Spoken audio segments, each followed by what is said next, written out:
was COVID, there was Oh, everything. COVID, I was smoking I crack. quit, well, so see, There you go, yeah. that was Yeah. like 8 or 9 years ago. That should be a song, and No. you know, I can hear the line in the song, in the year of COVID, I was smoking crack. Mhm. Now I'm back, Jack. All right, I'm getting a lot of people calling me out on my character defects. Yeah. Why are you smiling and say, yeah? Do you know what's going on? Well, I know what happened with you and I lately.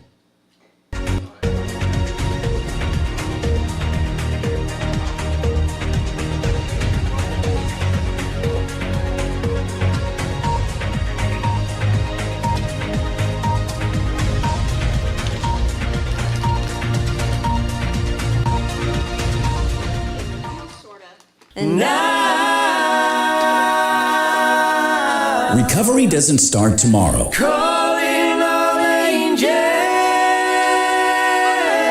Recovery starts right now. And here to help is Rated R for Recovery. Calling all you angels now.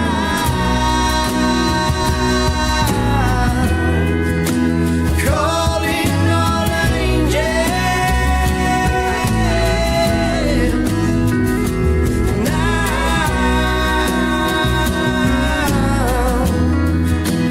Calling all you angels. Hi, everybody. Welcome to another edition of Rated R for Recovery, ratedrforrecovery.com. Joy, that's Rated R, the number 4, recovery.com. We'd like to welcome you and the people listening at home, watching on YouTube. And if you don't already know, take your phones out, subscribe, like, do all that kind of thing that has the, what do they call that? Analytics. Analytics is what it's called. We broadcast live from the KRC studios in South Fort Myers, Florida, and welcome the listeners that we have a few that listen every week, Joy. We have quite a few listeners online, thousands, as a matter of fact, but I want to call out my cousin Bonnie Hey, Bonnie. and Hundreds of hundreds we have. Jim L. from Canada, Jim, Jim, and We love you. and the Salvation Army.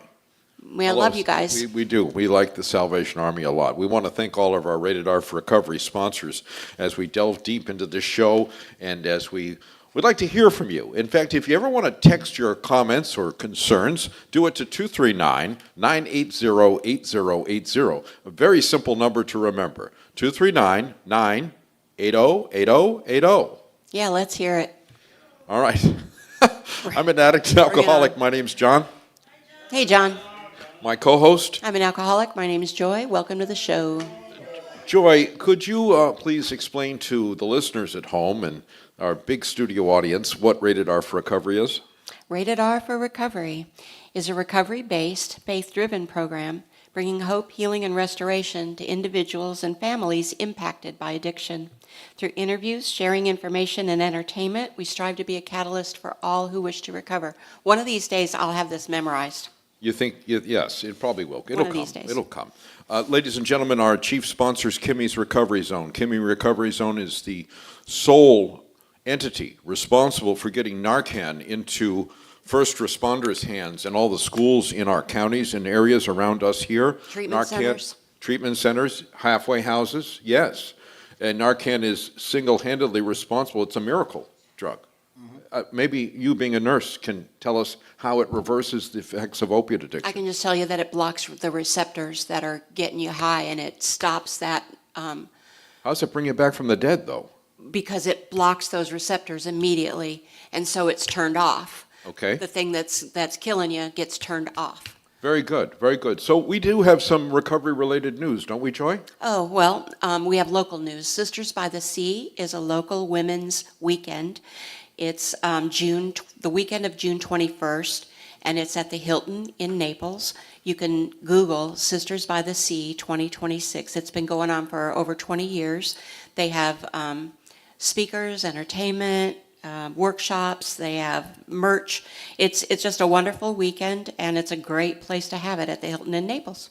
Very nice. And I was at every once in a while, or most every Friday, I stop by the central campus of Grace Church because Kimmy's Recovery Zone feeds everybody for lunch that day. And if you're in the area, it's wonderful food that's donated from the Olive Garden and different restaurants around the area. And I was approached by this police officer that wanted me to talk about this on the air. It's called the Respect for Law Camp for kids ages 10 to 14. Oh, I know. It's 3 days. Well, it's 4 days and 3 nights. is it for kids who already respect the law or kids who aren't respecting the law? I don't know. All of them? Anyway, go ahead. There is a fee involved, but the activities include all sorts of things: CPR training, internet safety, all this different kind of things. And it's June 11th through the 14th, so 4 days and 3 nights. And I want to mention that our mayor, who was here last week, Yes. talked about going to some sort of talk or event about respect for the law when he was about 15, and that it changed his way of thinking. Absolutely. Remember, I don't have a drinking problem, I have a thinking problem, and if I change the way I think, then I change the way I live. This is put on by the Fort Myers Police Department in conjunction with the Lee County Sheriff's Department.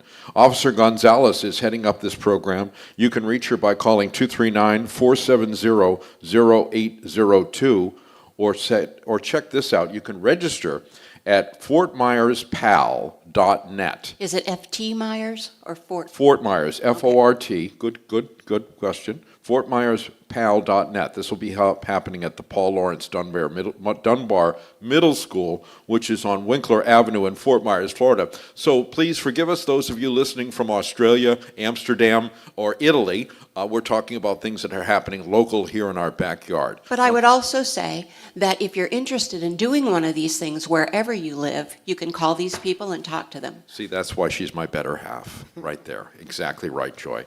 So, ladies and gentlemen, sitting next to me is a gentleman, and I'm going to let him talk about himself. But before he does, I want to share to you that he had 14 years of continuous sobriety. He went through a program in northern Florida called Dunklin, which is a faith-based program.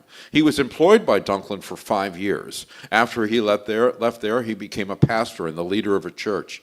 He was responsible for bringing meetings and faith-based information into jails, prisons, and institutions. Please welcome Joe to the program. Joe. Thank you very much. All right, so I've done that big interview, and I'm also going to tell the listeners in our studio audience and at home that Joe is just now with 6 months of sobriety. What happened, Joe? Well, first, I stopped doing the things I was supposed to do in recovery. You know? But why? But why? I lost my daughter. So me and my wife, who recently filed for divorce with me, she was pregnant and we went full term. And it was on the 23rd of December. And she called me at the office. I was pastoring, and she's like, I'm in labor. And she's never been in labor, so I rush home, and we find out that we go to the hospital. They find her heartbeat, but can't find the baby's. And I remember just screaming out to God and saying, if you're real, why would you take my child from me?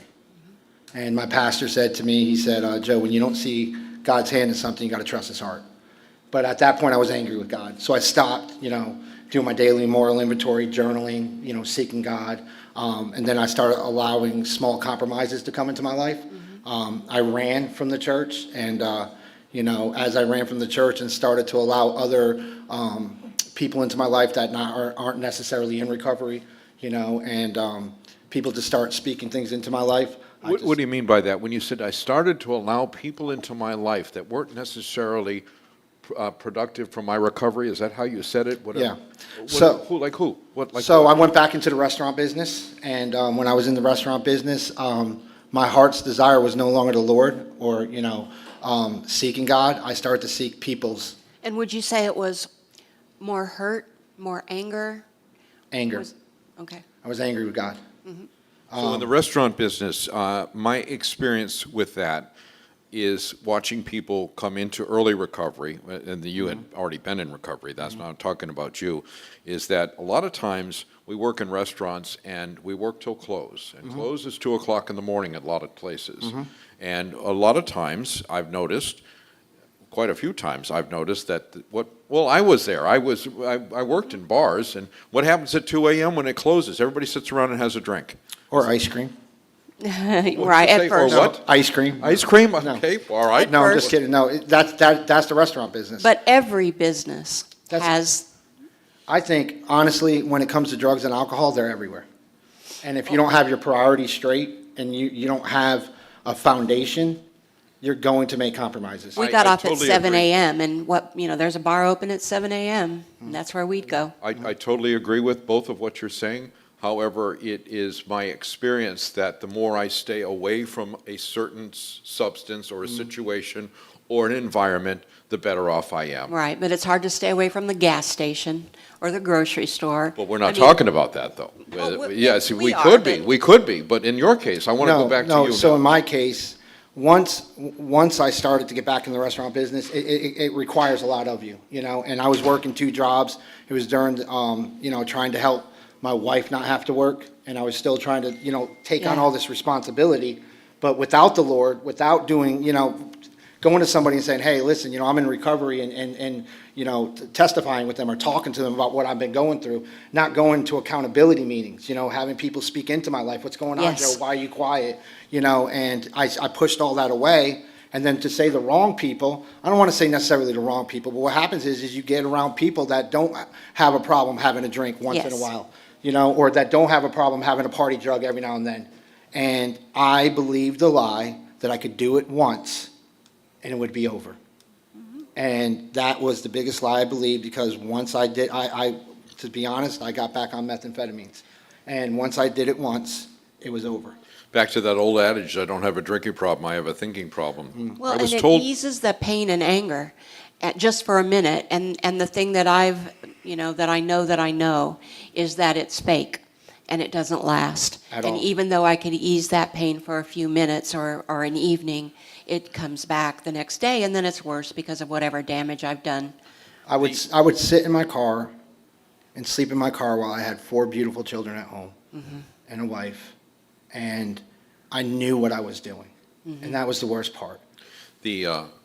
there's literature that says the problem is not the outside circumstance, the problem, it's an inside job, and the problem is me. And the worst neighborhood I can go to is between my ears, where I come up with this thought that I could do just one. And as Joy can attest, I've done that before. So I have been there. Joy was just sharing with me before we went on the air that she has come close to that before. What happened with you? Well, in the last 9 years, after 20 years of sobriety, Yeah. my grown son talked to me, and I don't really remember what he said, but what I heard was, you abandoned me when I was 15, and since then, this sobriety thing, you haven't, done, I don't know what is necessary. And so I got angry at AA, my home group died, COVID happened, and the pain between my ears got so bad, and I wouldn't allow anybody to talk me out of it. I didn't want to. I wanted to sit in that, and it almost took me out a couple times. The I think drugs we- and alcohol become a solution, and then they're not. So they work, and then they don't. Describe that first, when you first relapsed, how did that make you feel? I was in a lot of shame and guilt, immediately, once I was doing it, I'm like, man, I'm a junkie again. Immediately, like I'm a junkie and this is what my life is going to be like. Did And- this, oh, I'm sorry, go ahead. And then, it wasn't getting me high like it did before. Yeah. Like I was high to an extent, but I wasn't high. Yeah. And so at that point, I'm like, I need more, because if I get more, I can silence, because I'm a big thinker, so I could silence what's going on between my head, Yeah, but they say a belly full of beer and a head full of recovery is a terrible place to Right, be. right. It's Now, it's a prison. did this relapse, I'm assuming it got worse, not better, in the beginning, and you just mentioned before that you had just filed for divorce, or your wife had just filed for divorce. Was this what separated you? Yeah, so Jenna had, 23 years. She had been through a lot with me. And I believe that if it was just the drugs, she would have been okay. But it was the lies, the deceit, Yeah. the manipulation, everything you do while you're on drugs. But yeah, so basically what ended up happening is my son Jacob is extremely good at football, 3rd in the nation. And she was like, we need to get him, I was like, we need to get him to Florida. And she's like, I need to go back to Florida with my parents, because I was in West Virginia helping 2 churches out up there. And I went down, came back down with her to Bartow.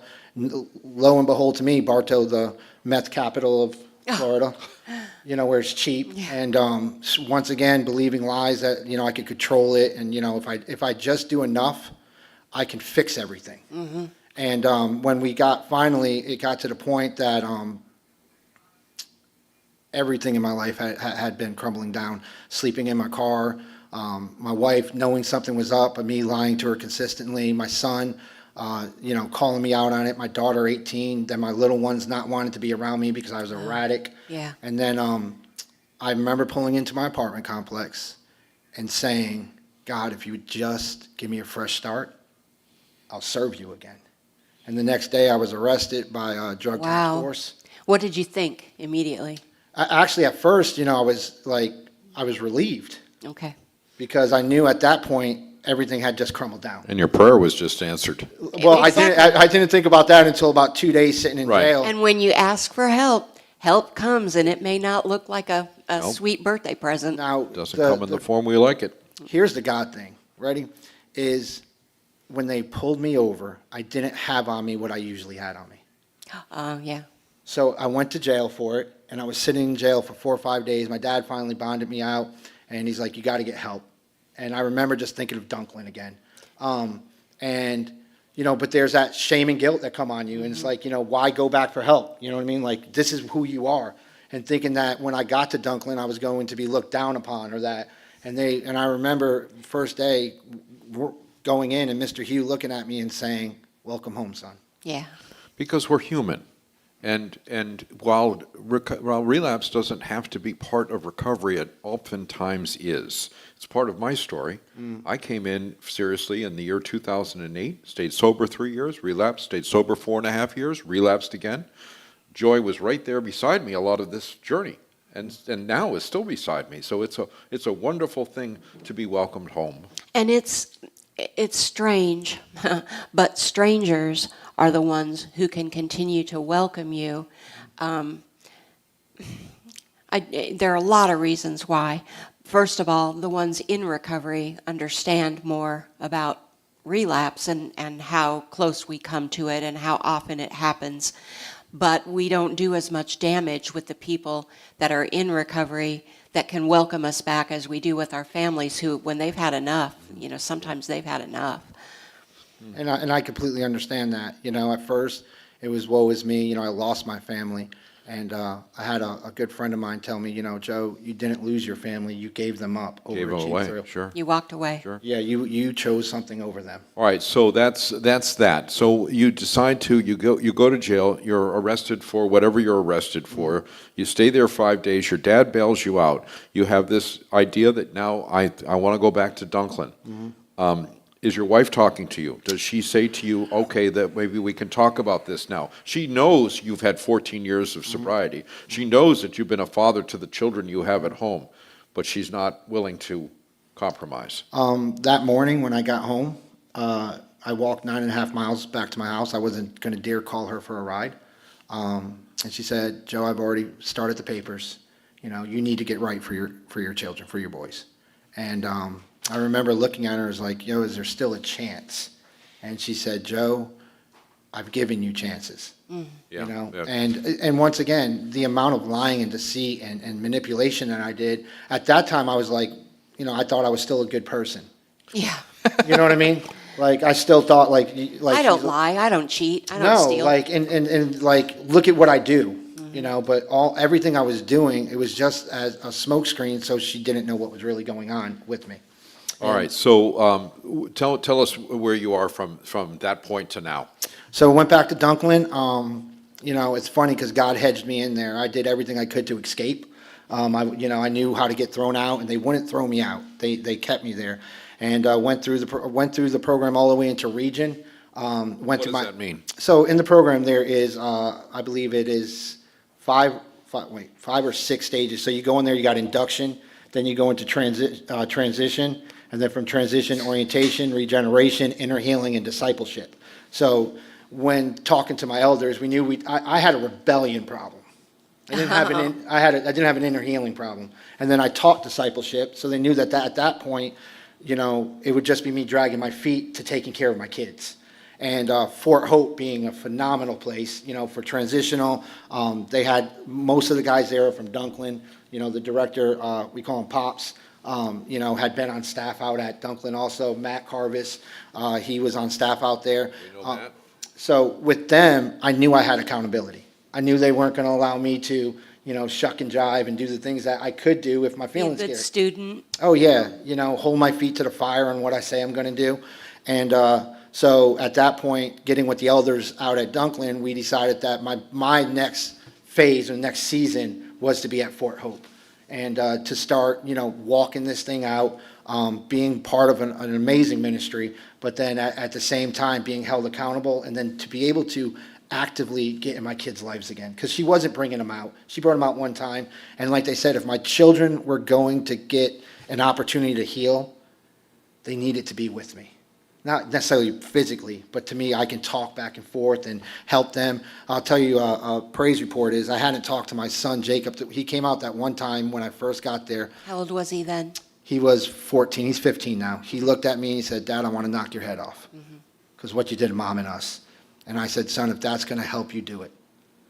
And then he said, since then I hadn't talked to him. He didn't write me. How many 14-year-olds write letters nowadays? They text. So I got to talk to him on my birthday last Monday, and I haven't heard from him, and he called me today for help. He called me today for help to tell me, hey, Dad, I'm proud of you. I love you. And he had questions for me. Nice. Very nice. So I've got to talk to all three of my children, last month, and I know that's going to take time to rebuild. But, Fort Hope offers me not just the accountability, the help to get, because when I came to Fort Hope, I didn't have my social security card, my birth certificate or anything like that, license and stuff. And there they help you. Sure, I'm sure. They help you get all of those things. And you have the time Yeah, to do that. not just time. When you leave a program 10 months and you're leaving in the condition I'm leaving in, it's hard to get around. So And so if you start struggling because you can't even get a job because you don't have these paperwork, what do? You sometimes slip back. Here, Pops, I don't think Pop stops all day long. He's out running people here, there, all the way around. sort of a caseworker for where you Oh, are. big time. No, he's not a caseworker. He's an angel. Okay, well. So, he's checking on you. He's talking to you. He's, he's putting himself second to your needs, and I wouldn't have the things I have today, if it wasn't for a man like that, that's selfless all the time. So I praise God for that. So, so now I'm here at Fort Hope, doing what I need to do daily, making sure I'm taking my daily inventory in my journal, taking ownership for things that I do, spending a time with the Lord, doing stuff like this that come out of whim, and they're like, hey, Yeah. you know what I mean? Like, You're here, hey. Hey, God, if that's what you want me to do and speak, I'll do whatever you want me to do. You just need to tell me what to do. So, see, there you have it, ladies and gentlemen. No matter how far down the scale you have gone or you think that there's no hope left, hope is available. Look, we just talked about before that while relapse doesn't have to be part of recovery, it oftentimes is. And there is hope. And you just heard a beautiful testimony of somebody that had many, many years of continuous sobriety, and that we stopped taking our medicine. Whatever works, whatever you find that works, whether it's Dunklin, whether it's one of the 12-step fellowships, no matter what it is, if you find something that works and that turns my bad thinking into good thinking so that I can be a productive member of society, not so much what I take out of the world, but what I put back in, then I would continue doing that.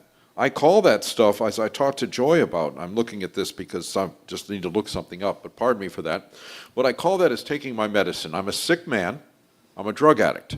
Left to my own devices, I hurt the people I love and that love me. And you heard Joe explain the same thing. You heard Joy talk about her son. This doesn't have to continue. It can stop today. Reach out for help. Call places like Kimmy's Recovery Zone. Call a helpline in your area. If you're thinking about hurting yourself, there's helplines for that. If you've got drug addiction, there's helplines for that. There's helplines for gambling, sex addiction, no matter what it is. There's an no A matter- for every addiction. Absolutely. No matter where you are, there's an A for that. So give Joe a nice round of applause, everybody. We are going to take a commercial break, and when we come back, we're going to have Kimmy's Corner. We're going to be hearing from Sharitha Davis, who is the Public Health Coordinator for Uncommon Friends Brotherhood. We'll do that right after these messages. Struggling with life's challenges? At The Next Step, we're here to guide you to a brighter tomorrow. Whether it's counseling, recovery support, or simply finding hope, we provide the tools and community to help you rise. Take the first step toward healing today. Visit thenextstep.org and discover how we can support your journey to wellness. Remember, every step forward is a step toward a better you. The Next Step, your path to hope, starts here, with offices in Fort Myers and Naples, 844-639-8371. Have you been charged with a crime? You could face serious penalties for conviction, and it is vitally important that you have skilled legal assistance on your side during this time. Call Brian L. Edwards, Esquire Attorney at Law today. 888-512-6254. Results matter. With a track record of success, our methods are tried and true. Mistakes happen, but we can help. Brian L. Edwards, Esquire, Attorney at Law. Visit FortMyersCriminalLawFirm.com or call 888-512-6254. Feeling trapped in addiction? White Sands Treatment Center offers more than just detox. We build lasting recovery. With 3 inpatient and 18 outpatient locations located throughout Florida, we offer services from medically supervised detox to inpatient, outpatient, and sober living programs. Our services include individual therapy, family therapy, life skills, and small group sizes. Our amenities include yoga and massage therapy with recreational activities, including gyms, pools, and spa. Newsweek has named White Sands one of America's best addiction treatment centers 5 years in a row. You deserve quality care in a safe, supportive setting. Call White Sands Helpline at 833-423-2338 or visit whitesandstreatment.com and start your recovery journey today. Welcome to Holy Spark. At Holy Spark, we bring power and reliability to every job. From panel upgrades and EV chargers to lighting installations and troubleshooting, we're dedicated to keeping your home and business running safely and efficiently. With expert craftsmanship, honest service, and free estimates, you can count on us to deliver electrical solutions that shine bright. Contact us today at holy-spark.net or call 239-789-6832. Not everyone has the luck of the Irish. If a friend or family member is in trouble, call Shamrock Bell Bonds. Put our number into your phone, 239-332-2245, 239-332-2245, or go online at gobailmeout.com. Shamrock Bell Bonds provides fast, reliable service. Shamrock Bell Bonds, 1528 Broadway, downtown Fort Myers. Look for the Shamrock, and maybe luck will be on your side. Hello, I'm Michael Manzi, owner of JCI Solutions, 239-672-2673. When starting this company 3 years ago, I had no clue that we would grow to what we have become. There is one thing I can say that we have done from the beginning is take pride in our work, making sure every customer we do work for is satisfied from beginning to end. Offering residential painting all the way to commercial painting with jobs done in a timely manner, with highly skilled professionals giving you top-of-the-line work. To help you create your new look, call JCI Solutions, 239-672-2673. Struggling with addiction? You're not alone. At Phoenix House Project, we believe in second chances and brighter tomorrows. Our proven programs offer support, hope, and tools to rebuild your life. With expert care and a community that understands, transformation starts here. It's time to rise, reclaim your life, and become the best version of yourself. Visit phoenixhouseproject.squarespace.com today or call 239-244-7876. The journey to recovery begins with sober living. Phoenix House Project, where hope takes flight. Kimmy's Recovery Zone, where hope meets action. We're here to guide the journey from treatment to thriving, healthy living. With peer support, public education, and vital resources like housing, employment, and Narcan training, we're building stronger communities. Ready to make an impact? Together, we're creating a network of recovery, resilience, and renewed lives. Kimmy's Recovery Zone, your hub for healing and hope. Visit us online today at kimmysrecoveryzone.org. It's not how we survive, it's how we thrive. When children have to play inside so they don't disappear.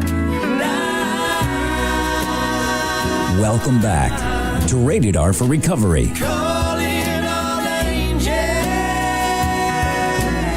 Welcome back, everybody, to Rated R for Recovery, ratedrforrecovery.com. On next week's show, we're going to have Brian Edwards, one of our sponsors, answering questions from our audience. We've been getting so many different questions for Brian, and we'll have those formulated, and we'll be asking him questions. He's a criminal defense attorney. So a lot of times, not often, we get in trouble when we live that lifestyle. And Brian will be answering those questions from our studio audience. We have the Midwest Food Bank that Al will be talking to on Kimmy's Corner, and our musical guest will be Bill Metz. That's all next week, right here on Rated R for Recovery. So, ladies and gentlemen, Bill Murray. Bill Murray. Do you know who Bill Murray is? What about him? Jesus, God, I'm not that old. Well, no, he's the not the original, second season cast member of Saturday Night Live. Yeah. He's performing at the, I believe, the Barbara B. Man tonight. That's why I was almost late. Joy's because going to see. I realized it's tonight. He was Joy- supposed to be here in December, but He was supposed to come here on Rated R for Recovery? no, he was supposed to be in Fort Myers in December, but he had to cancel. And so, oh my gosh, it's tonight. He's So not that's on where I'm Saturday going. Night Live no more? No, that was a while back. Al, sorry. Al's all dressed up with a little handkerchief in his pocket and everything. Ladies and gentlemen, we are grateful for Kimmy's Recovery Zone. We do the show, we call it the KRZ Studio, Kimmy's Recovery Zone, South Fort Myers, Florida. Ladies and gentlemen, we're going to introduce this segment as Kimmy's Corner. So here is the founder, the creator of Kimmy's Recovery Zone, Mr. Al Kenkel. Thank you. We got to keep these crowds down, I'm telling you. It's great. What a great night we hear every Tuesday You need night. to record those introductions is what you Yeah, need to do. Your introduction's so powerful, John, really. I'm jealous. And did you say hello to Sharitha? Sue, did you say hello? I'm going to let you introduce Sharitha. All right. She calls me Sharitha. Joy.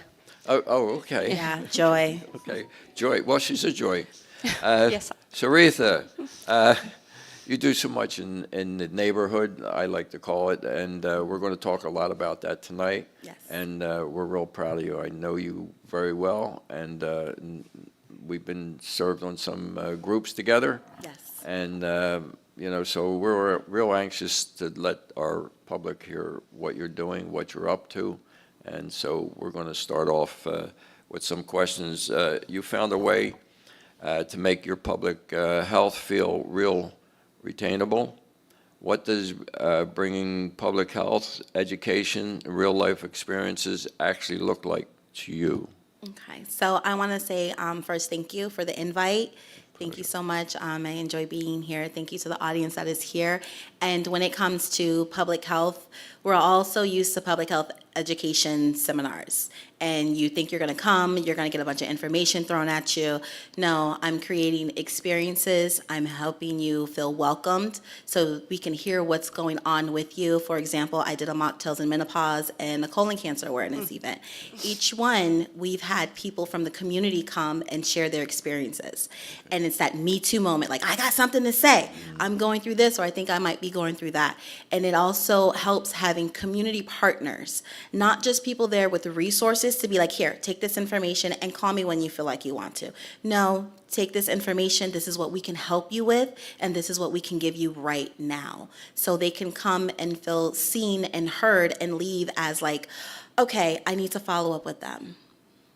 You know, that's so good to hear what you said, because we say it here quite a bit about the partnerships that we have with different people, and how in Lee County everybody's ready at a call, phone call, whatever it might be, and everybody's ready to help each other out. And you just proved that again, that Lee County is powerful when it comes to that. You know, it takes a village, that old saying that we just talked about in my office, and Lee County is always ready to help, and we never have a problem with getting people involved in Kimmy's Recovery Zone. And you're finding out the same thing because you're around the neighborhood all the Yep. time doing certain things.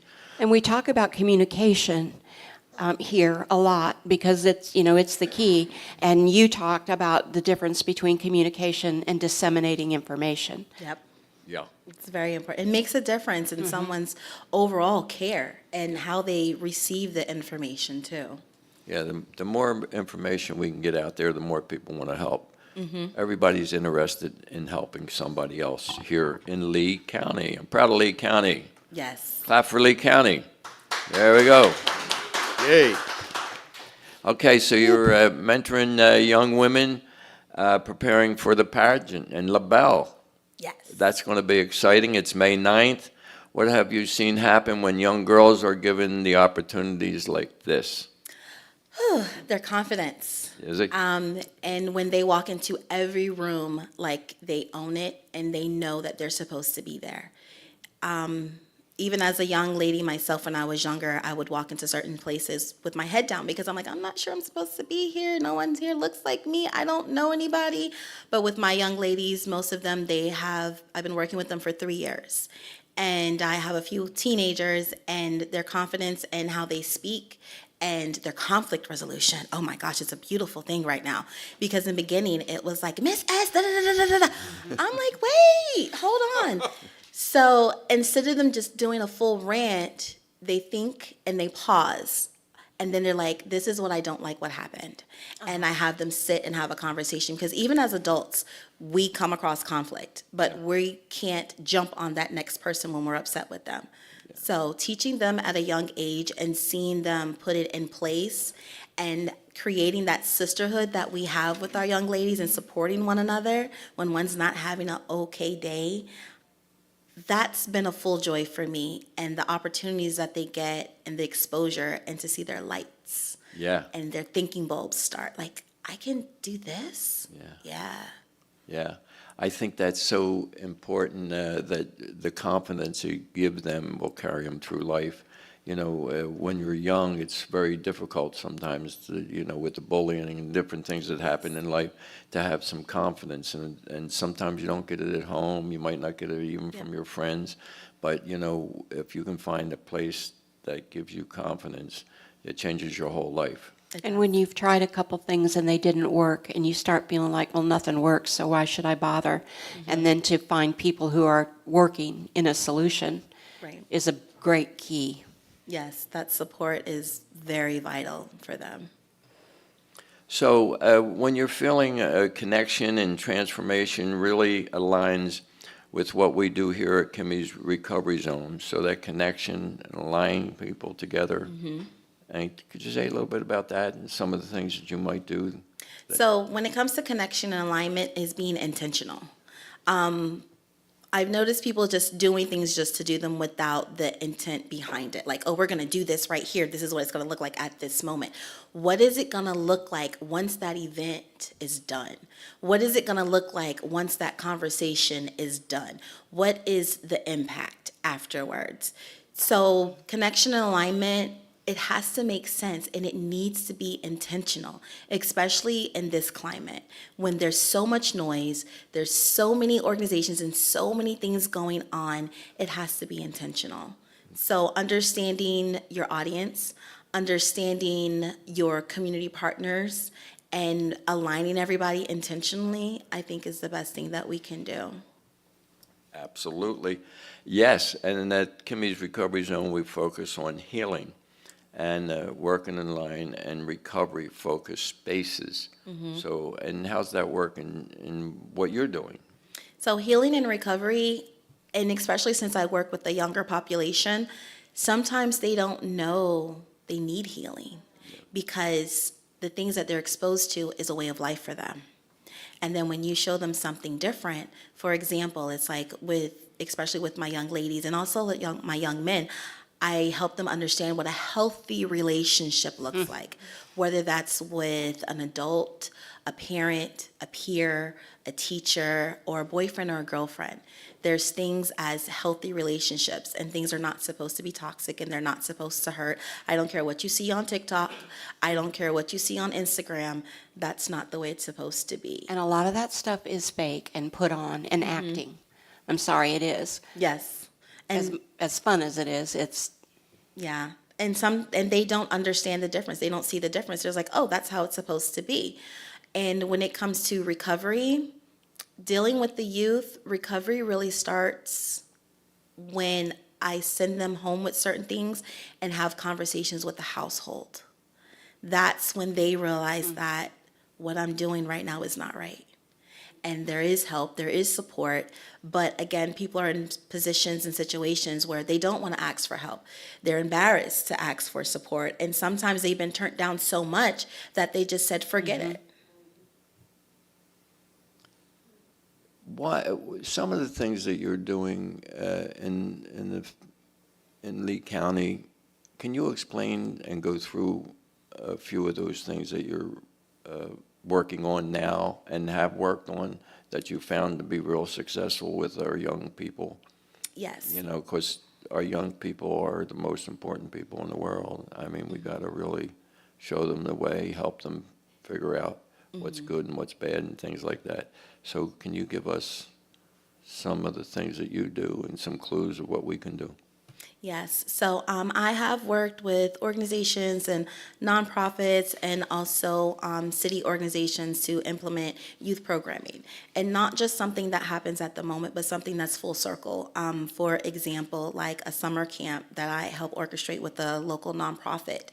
It was exposing them to careers, and one of them being aviation. When you think of aviation, you think of just being a pilot, but there's so many other avenues when it comes to aviation. You can be a pilot engineer, you can be in, the control room, you can be one of the flag people, and then even with golf.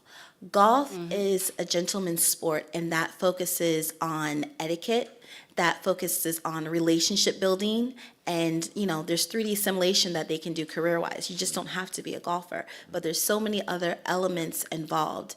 And public health education, that is an overall family thing for me. I have a background in public health education, used to work with the University of Florida as a nutrition educator.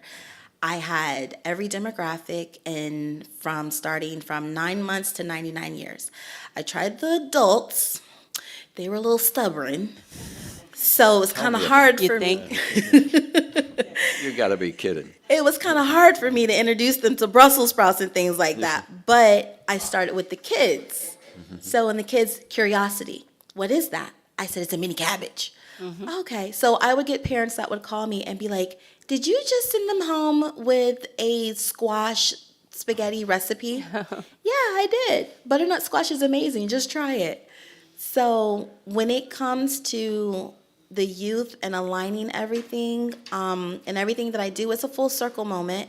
And the mentorship, that's my passion. Okay. So as we mentor, we don't look for financial gain. I look for something to fill my heart, because I have been blessed to have a lot of mentors and a lot of good people in my life growing up, and also my kids. And I have a lot of community kids. And there's no reason that they shouldn't be exposed to everything up underneath the sun for them to understand what they're capable of doing. So for me, the things that I do is community engagement, visibility, and public health education. So we would say that the more that we expose our children to the things that a lot of us at one time or another didn't think our kids should know about, and maybe we're better off exposing them a little bit more to the world and to things that happen in the world. Is that where you go with that? To a certain extent, we don't want to overexpose them, but when we think about what they have in their hand, oh boy, they're already getting what they're exposed to. That's what they're exposed to. They're already getting the exposure. So to have certain conversations at home, for me, I used to volunteer for a sex ed education program. And we don't even talk about these things. Like, you see things on the TV now that are about, if you're HIV positive, you can do the PrEP. What happened to protection before we got to that point? What happened to that part? So those are the conversations that definitely need to be had, because our kids are being exposed. And more so when it comes to exposure, that I'm referring to is so they can grow.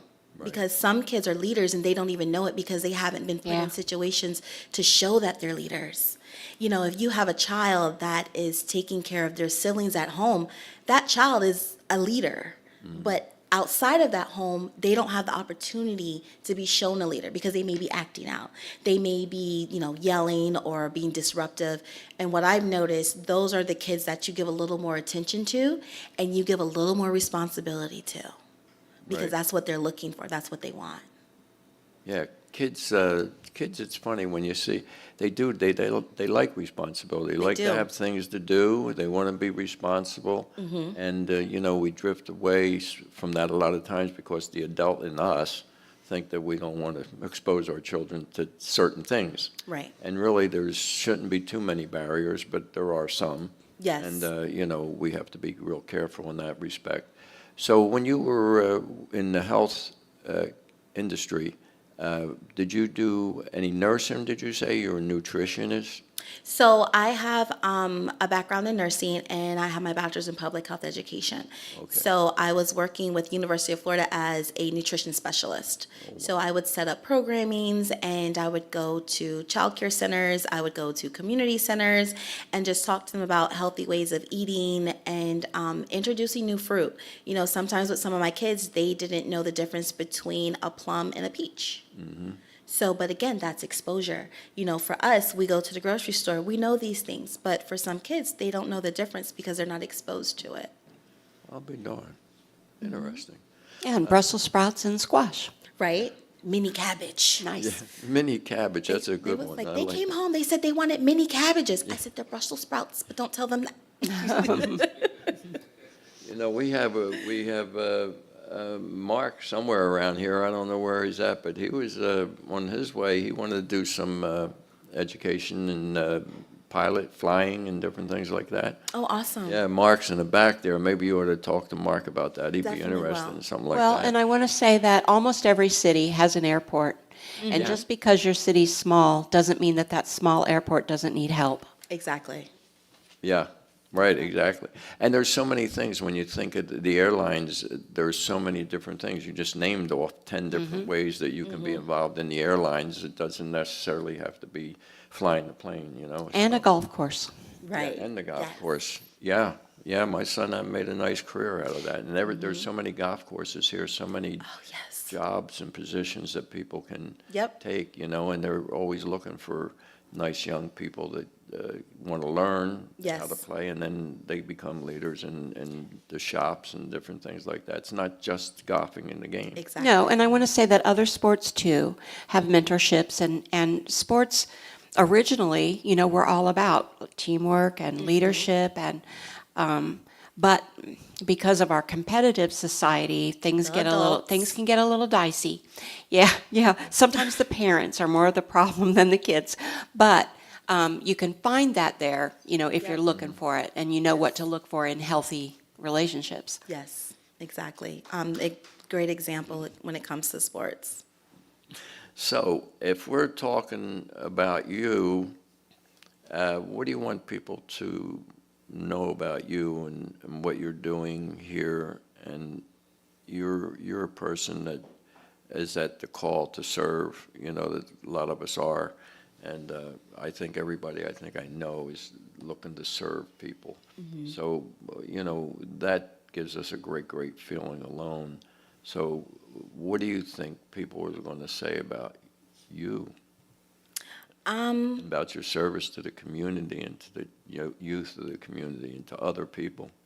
I don't think she sleeps, but she there gets you it done. So for the things that I do, it's from the heart, because I don't want to see any child go without exposure or opportunity. And that's coming from my own upbringing. So I have, it's been a few times I've had, arguments and debates with people, and they're like, "You're not even from this side. Why are you fighting so hard?" Somebody has to. Yeah. Whether I come from, the other coast or a different state, or whether I just come from a different county, it doesn't matter. Somebody has to. Somebody has to stand up and say what needs to be said. And if no one else hears it, then you go do it. Yeah, and just like in recovery, what comes from the heart reaches the heart. You have a servant's heart and leadership skills, and that's a great combination. So yeah, we just, I just do, and but with intent. It's always intentional, and it's always a 360. It's not just at that moment. That was a nice event, or that made me feel good at that moment. You're going to go home and you're going to think about it. You're going to go home and you're going to follow up with that doctor because you're going to get your colon tested. So it's giving people the information and the accessibility that they need to do the 360 as well. Okay. Yeah, I think that,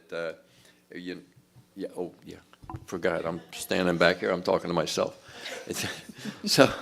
So yeah, I think that, when we're serve, people that serve like to serve, we find we circle around a lot of people like that. I know that you've been on lots of organizations and worked with lots of boards, and we wind up saying, "Oh my God, I don't get enough sleep, or I don't have enough time for myself." But if you really wanted that time, you can get it. Yes. But we really, people I like to feel, the people that like to serve can't get enough of it. It's medicine to them. Yeah. It makes you feel good when you're in service to other people.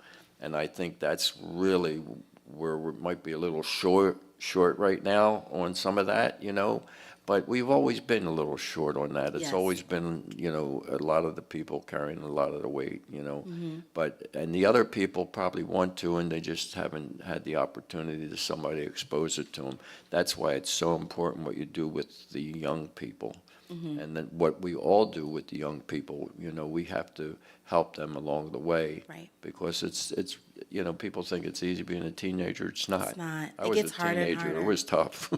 It gets hard Yeah. and hard, and it takes a village, and that's what we're missing, is that village. And people think, oh, it takes a village. They think we're just talking about the youth. No, mom needs a village too. Yes. No. I need my girlfriend to call and check on me. Hey, how you doing over there? I know you just had the new baby. Do you need anything? Do you need any help? Do you need me to just come sit with you? Yeah. Do you anything? Just talk to me on the phone. So a village is not just for our youth, but it's for our households.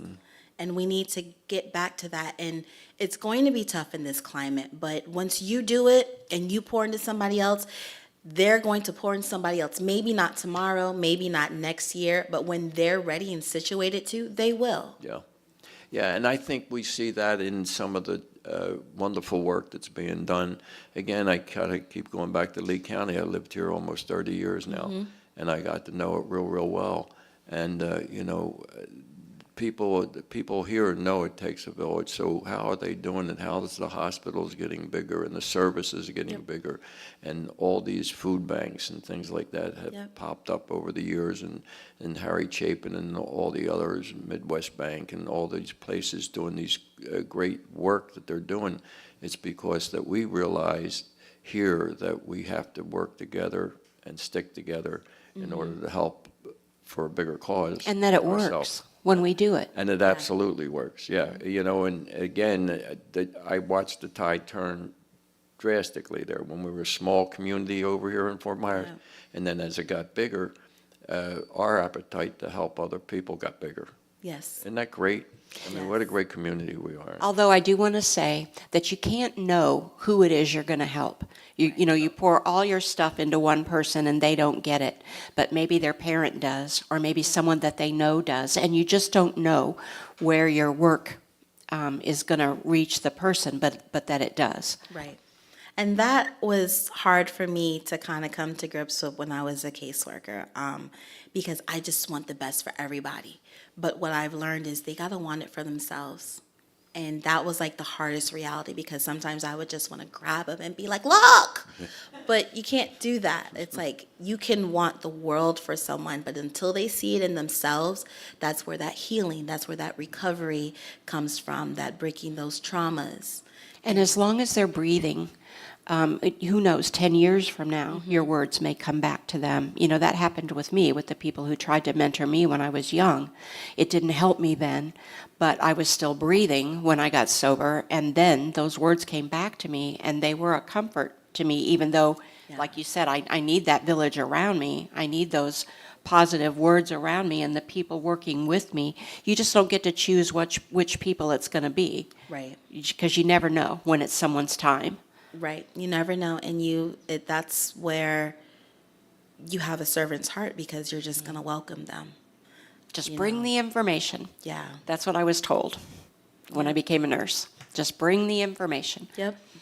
And, tonight, our first segment, we're blessed that every week we have that first segment, and that's about beautiful stories. They might not sound beautiful to some people, but they sound beautiful to me. Yes. Those stories that we go through here at Kimmy's Recovery Zone, and John does a great job up there, and Joy does a wonderful job also. And when you hear those stories and you see the change that happens in those people, and we all sometimes get lost along the way. Mm-hmm. And isn't it nice to know that we have people that want to see us be successful?